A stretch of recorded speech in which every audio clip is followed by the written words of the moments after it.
The views and opinions expressed on Unlock Your Wealth Radio are those of the host, guests, and callers only and are not necessarily the views of Unlock Your Wealth Radio, Heather Wagenhals, or Success Publishing International. Worried about retirement? Want to travel the world or just be around to watch your kids grow up, but you can't because you're drowning in debt? Now you can! With Heather Wagenhals and the Keys to Riches powered by Unlock Your Wealth Radio. Heather will show you how to stop chasing your wallet, eliminate debt, lose financial stress, and live the life of your dreams. If you truly ever wanted to have more, do more, be and give back more, now's your chance. Listen weekly to hear what others are doing to manage their money better with these proven strategies for building wealth with the Keys to Riches financial philosophy. Now, here's your host, Heather Wagenhals.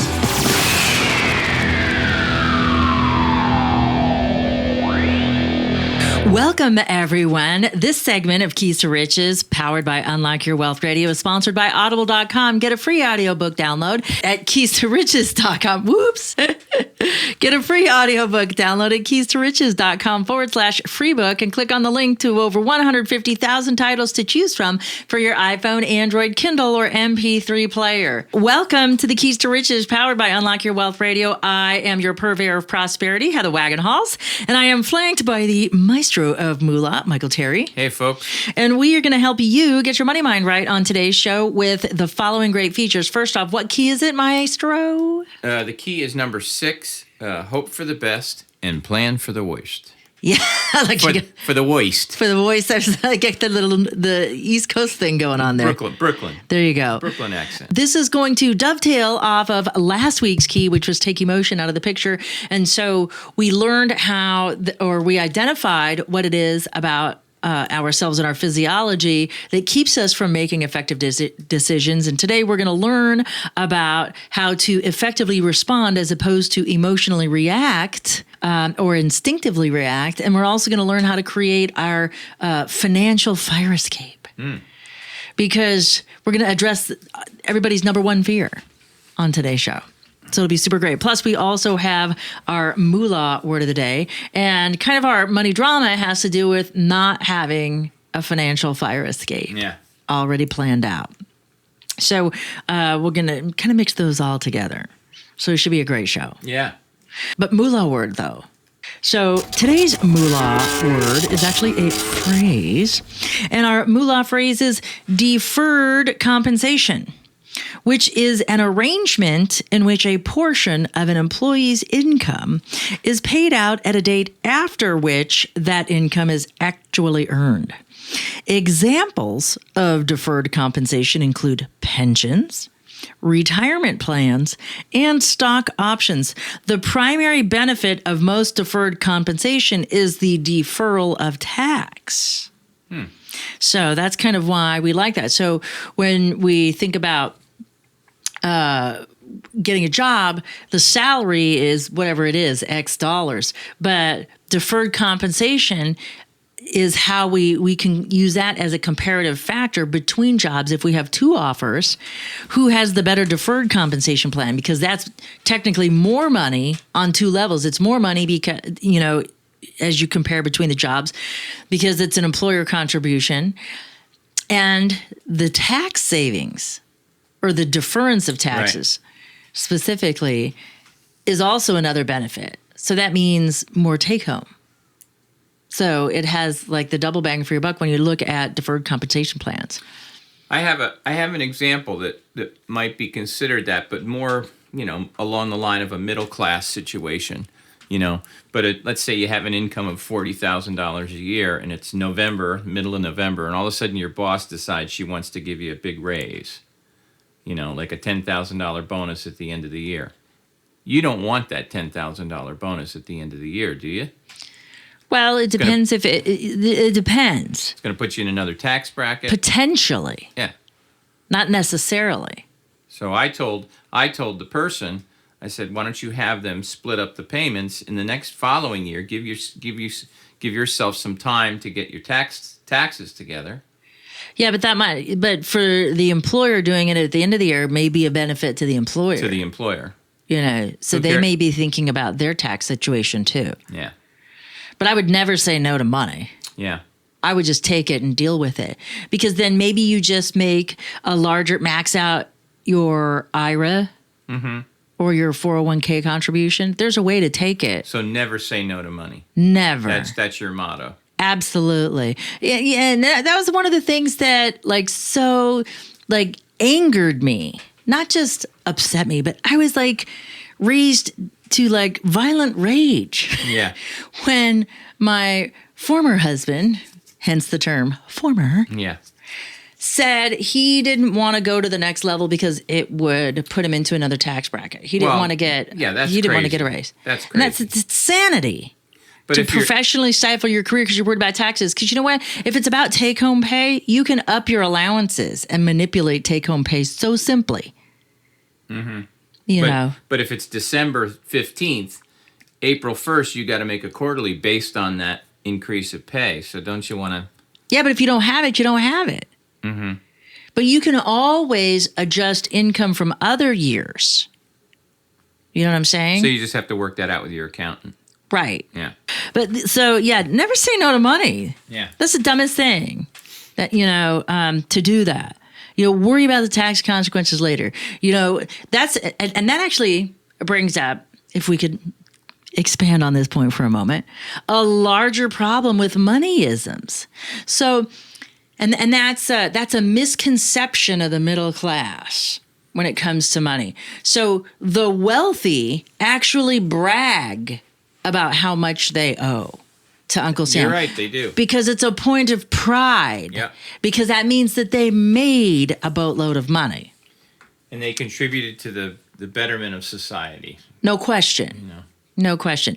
And what the middle class is, and that's it was so great. We were out to dinner with the Lectors a few nights ago, and this one woman was from another country, so not familiar at all with, Sharon's background or books. Like, she heard that she was, a famous author, but she didn't know what she wrote about or anything like that.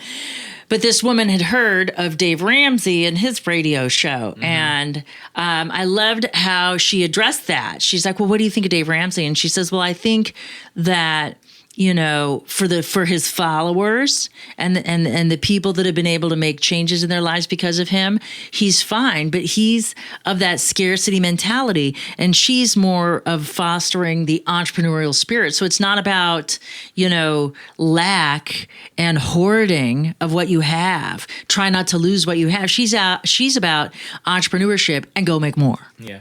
Carve yourself a bigger piece of the pie. Don't worry about how much pie you have left. I mean, to a degree, we need to pay attention to that. But when we look at what we do here at the Unlock Your Wealth Foundation, it's a completely different mindset.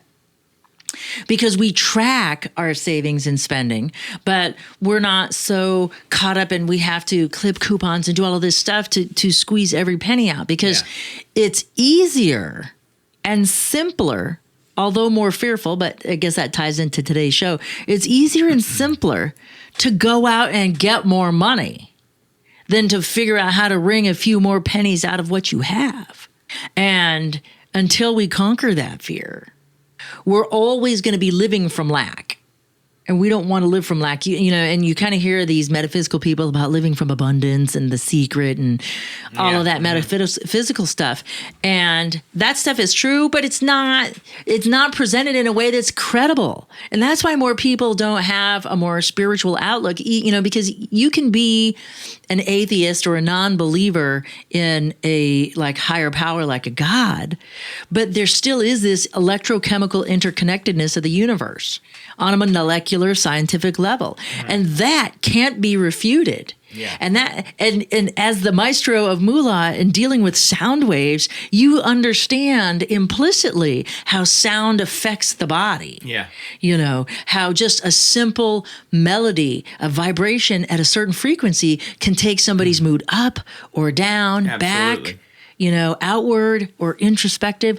And so that exists, whether you believe in God or is not relevant. But there is a resonance to the universe, and wealthy people vibrate at a higher resonance.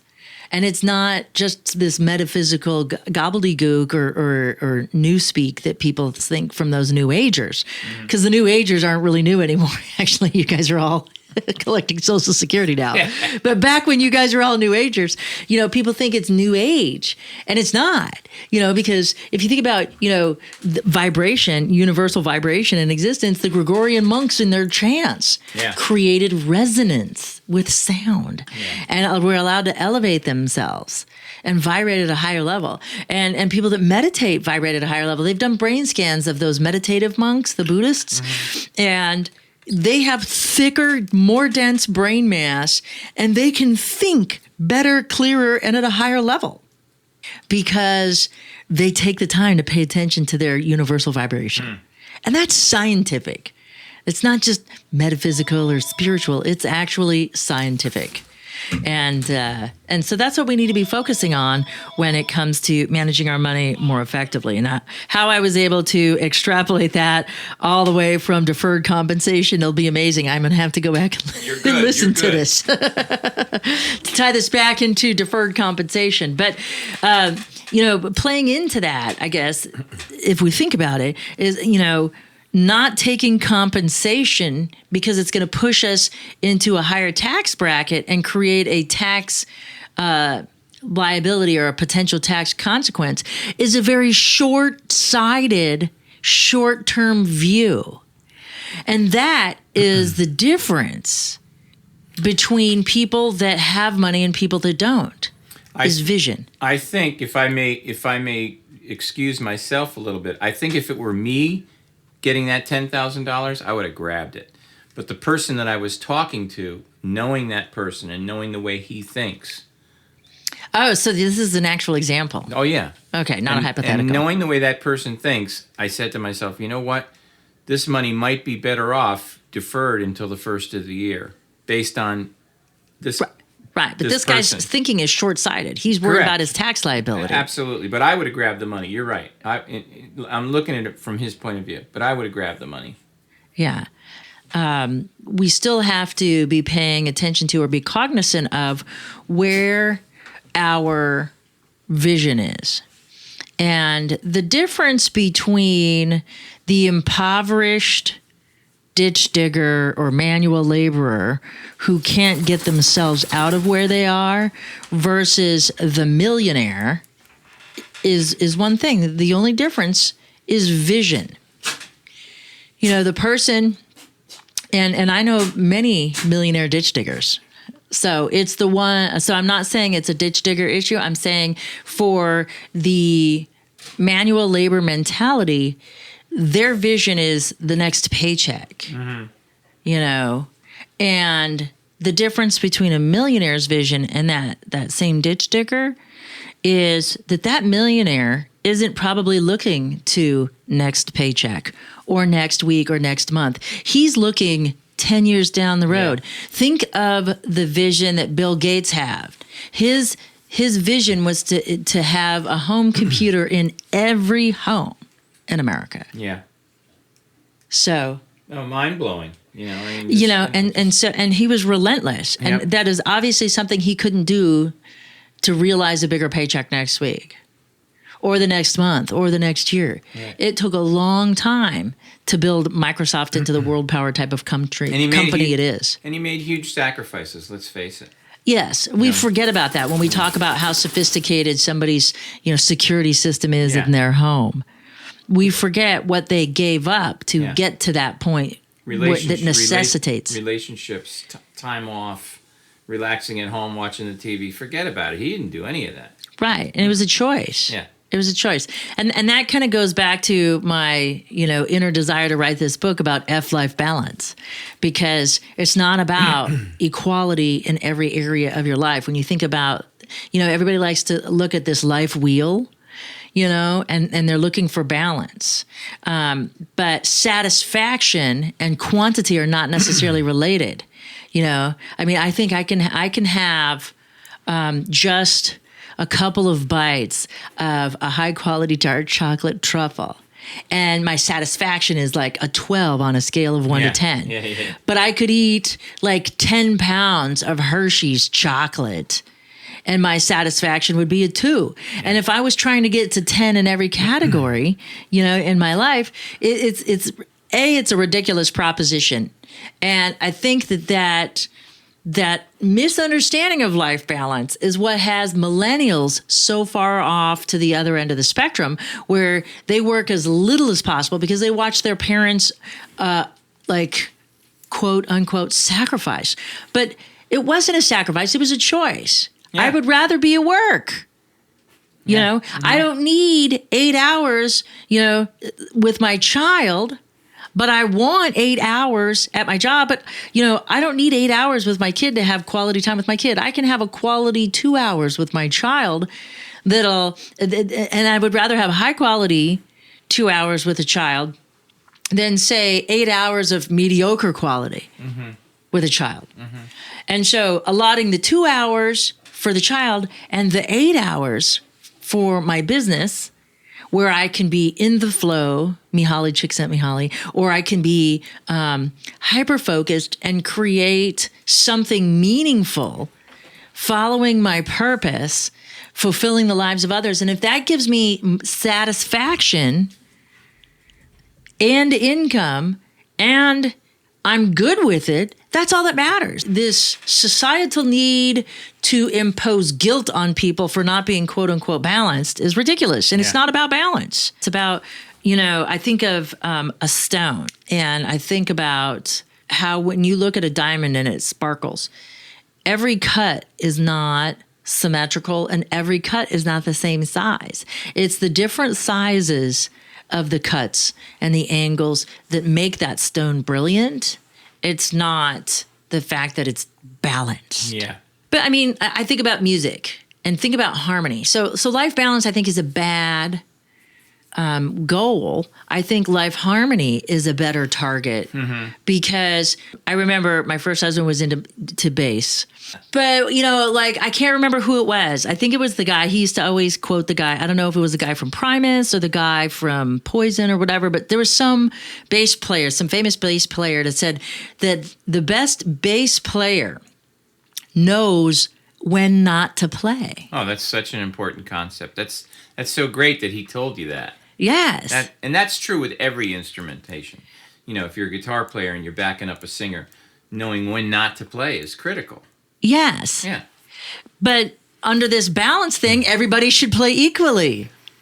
Right? Yeah, to a certain degree. But that's not right. I see your point. Yeah. Do you see? Because it would mess up the music. Yeah. So I think harmonizing is better than shooting for equality. I mean, from a non-musician point of view, that's pretty dead on. Why? Yeah, I'm impressed. Look at that! Yay! Well, I mean, I played the flute and I played the baritone and I played. I did the tuba I played the drums. Did you really? Oh yeah, I was in band. I played them. My ADD took me around all the instruments. My ability. What my favorite was playing the Pink Panther on the flute. I love that, the Pink Panther theme, because I was did you get it down? Oh yeah. But anyway, so I think that's I think that this plays into something larger when we say, well, I don't want to pay the taxes on it. Can't, that's a short-sighted view. Mm-hmm. Oh, you've proven that point. Yeah. So I think that to go back to our deferred compensation. We're still on the word of the day. Yeah, I know. Dear Lord. Halfway through the show, we're on the word of the day. But that's okay, because you know what? Let's get to this week's key, shall we? That sounds good. Okay. Hope for the best, plan for the worst. Yes. So this part of Keys to Riches, powered by Unlock Your Wealth Radio, is sponsored by KeepMyID.org, the only service that actually prevents identity theft. All others are just monitoring services. Put your credit on lockdown for Keys to Riches radio listeners by visiting our website at keystoriches.com/keepmyid and click on the link to start protecting your financial future right now. Remember to use promo code WAGS. So this week's key is hope for the best, plan for the worst. For those of you who are joining us for the first time, welcome. a special welcome for newcomers to Keys to Riches, powered by Unlock Your Wealth Radio. The Keys to Riches is a financial philosophy and a baker's dozen of financial concepts that teaches you how to think like the rich and be in control of your own money. It also gives you specific techniques to create or fix your credit, eliminate debt, save and invest, all while transforming your current financial habits into healthy money management skills. And we do this one key at a time, 1 week at a time here at Keys to Riches Radio. And I'm so excited. We are at the almost halfway mark with our sixth key. So if you haven't had a chance to listen to last week's key, I would highly encourage you to download that, because it'll help it's part one of the two parts of explaining the brain and our biological responses to stimulus in our environment. So I talked last week about the three amigos model for information processing that I came up with, and explained how we respond to stimulus in our environment, whether it's in our external environment that we see, hear, feel, taste, or touch, or whether it's in our internal environment, like a self-generated thought or the return of a memory. Okay. So in any case, we have this system for processing information. And this plays into this key. So hope for the best, plan for the worst. So the point of this key is about creating a plan B. And a lot of folks in the self-help and motivational realm really focus on creating a plan A. Failure is not an option. Blah blah blah. Like I can just hear all of these little, truisms that these people have, these shimmering statements that sound really great, but then again, how do we incorporate that into our everyday lives? And the reality is that we don't. Like, all this stuff sounds good about having a plan A, and failure is not an option.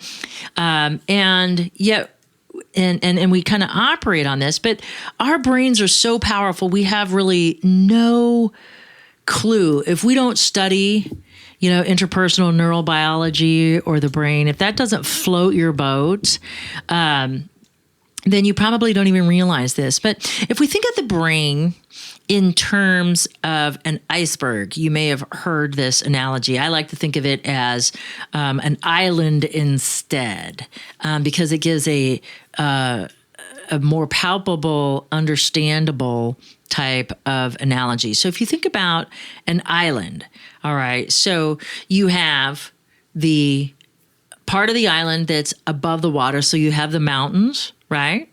That go up to a peak usually, or if it's a volcano, it has a peak.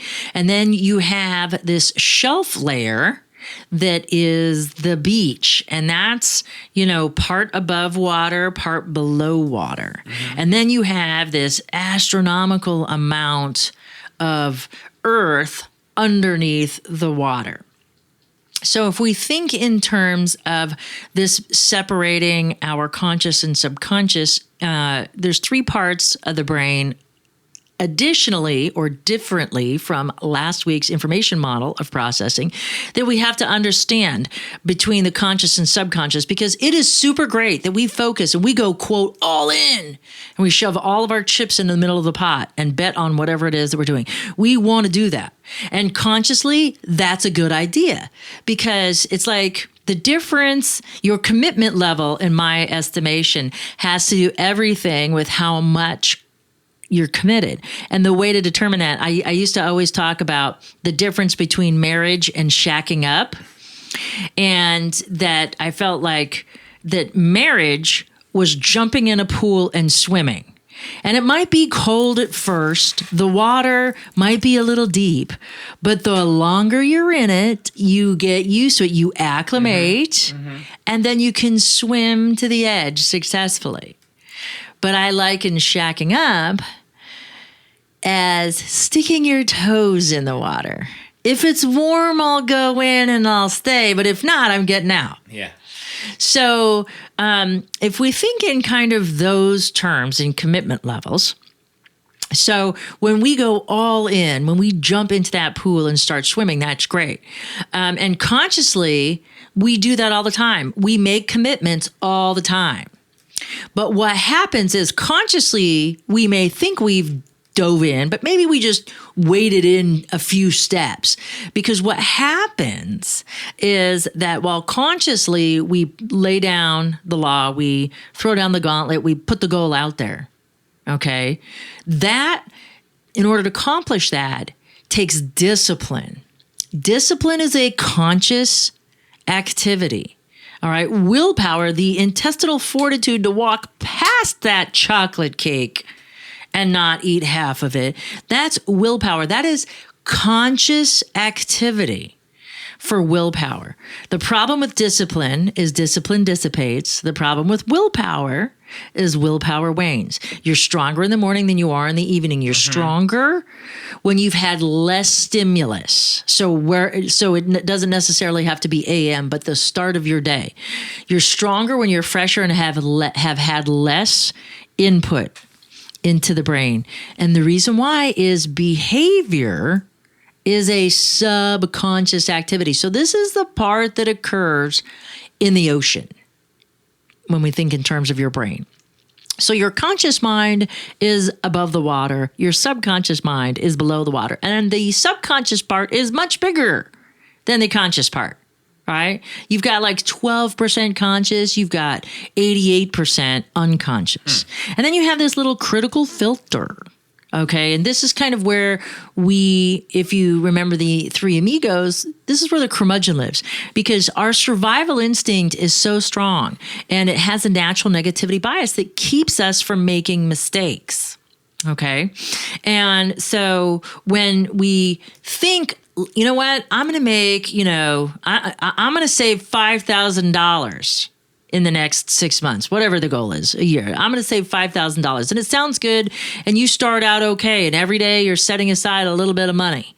All right. But then the subconscious says something different. He's like, who do you think you are? You know you can't save money. Your mother told you you were never good at money. Your father said that you needed to marry somebody rich because you wouldn't be good at money. And so what happens? So the subconscious now will sabotage the conscious activity of trying to save the money by proving you right, because you had this verbal injunction when you were a kid. Yeah.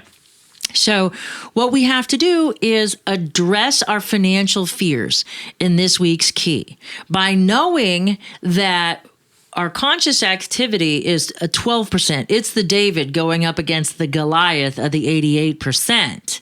And so what we have to do is the activities that we expect to change our lives, we can't just have them as conscious activities like discipline and willpower. We have to make them unconscious behaviors where we do them automatically. Because what happens is we might pretend like everything is okay, we've got our bills paid on time and nothing is going wrong, but underneath in that unconscious ocean, what we're really doing is we're still freaking out and focusing on what we don't have, and we'll worry subconsciously. Because it's easy to block something out of your conscious mind because we can only remember 7 to 9 things plus or minus 2 at any given time. So you're either going to remember 5 things under heavy stress or 11 things under total relaxation. Think about the amount of numbers that are in a phone number, for example. Mm-hmm. So, and some days you remember the area code and some days you forget it, and this is why it has to do with stimulus and input. So the purpose of this week's key is, while we've created our dreams with deadlines, what we need to do is reel back. And we have to create those plan Bs for the stuff that we're afraid of, that we don't want to talk about or don't want to think about, like the death of an incoming spouse, an unexpected financial event, the interruption of an income stream due to an accident, maybe the care of an indigent parent or a special needs child. And we have to think about those things that we don't want to think about because they're morbid or awful or things like that. But just because you're not consciously thinking about it doesn't mean that your subconscious is ruminating about it. And that subconscious rumination is what will affect your skills. So for a financial fire escape plan, please visit our website at keystoriches.com and type in the search bar financial fire escape, and you will get a worksheet that will help stimulate this conversation that you and your special other half have to get working on right away.